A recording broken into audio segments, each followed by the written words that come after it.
So I'm going to go over how to create a Start Here page for your course. So you want to create a Start Here page for your course and have it be the first page that students land on, because it kind of gives them a space to orient themselves into the course as opposed to just thrusting them into the announcements or something like that. So in order to create a Start Here kind of landing page, you'll click on this plus icon over here and select Content Area, and you'll name the content area Start Here. Okay, and then you want to make it available to users. You can decide whether you want to hide it until class starts, but since students won't be able to access your course until a week before the class starts, you can make it available. So you'll hit submit, and then you can also move that content area up to the top of the menu. I like to do that just so it's there first and it's easy to find. So we'll go and click on Start Here, and as you can see, we have an empty course menu. So what you want to do is you want to build some content. So what we're going to do is we are going to go ahead and select. Okay, so you're going to create an item, and then you're going to call this item You're Welcome. So welcome. And I'm going to use the script that I use for all of my online classes. So welcome to Forms of Literature. So I'll usually give the course number and then the actual title of the class. All right, so let me go ahead and cut and paste my script, and then I'll change it to fit our needs. Okay, so this is what my script usually looks like for a welcome. So I will go over the kind of learning outcomes for the class. For this class, it's designed to introduce students to different literary genres and improved critical thinking and writing. And then I also add, don't worry if you don't think you're a good writer, all things get better with practice, and we'll go through the process together. And I find that really tends to let students know that this is a space for learning and to not fret. Make sure to check Blackboard at least several times a week. So I also let them know sometimes due dates, assignments, or readings may change. I'll let you know as soon as possible. And remember that anytime you have to be absent, it is your responsibility to make sure what you missed.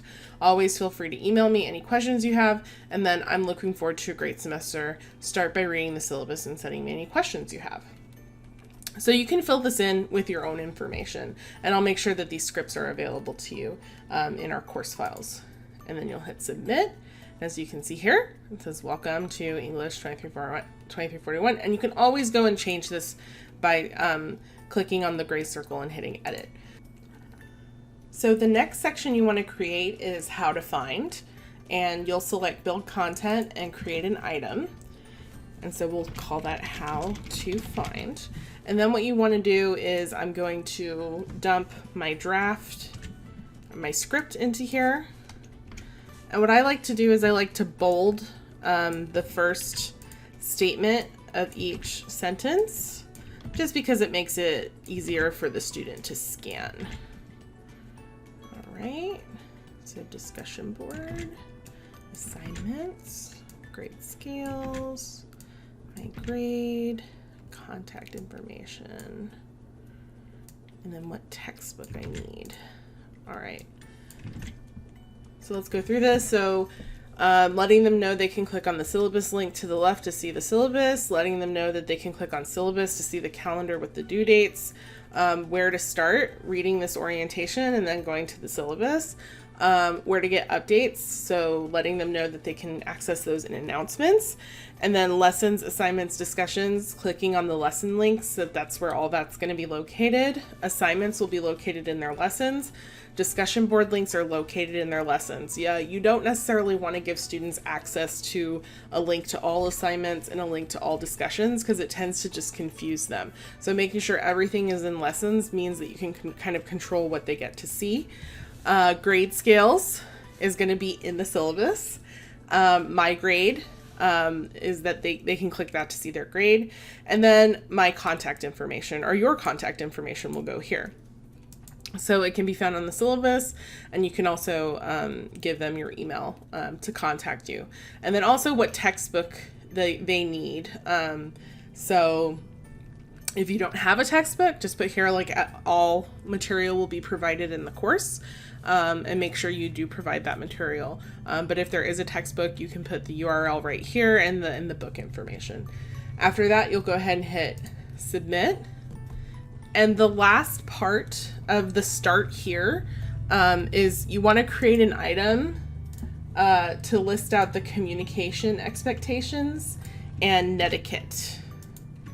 So let's put that. So communication expectations, netiquette, communication expectations. Let's get rid of that. Okay.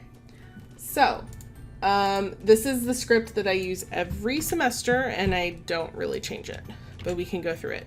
So all students will be held to a high level of professionalism. To this end, all discussions must be conducted in a professional, civil, and friendly manner, even when students are disagreeing with each other. There should be no name calling, profanity, or disrespectful comments. Any student who does not follow these standards will not receive points for discussion and can be removed from the class. I strongly encourage you to develop true conversations in the discussion board. By this, I mean do not post only to meet the minimum word count. It is your opportunity to debate and discuss with your classmate.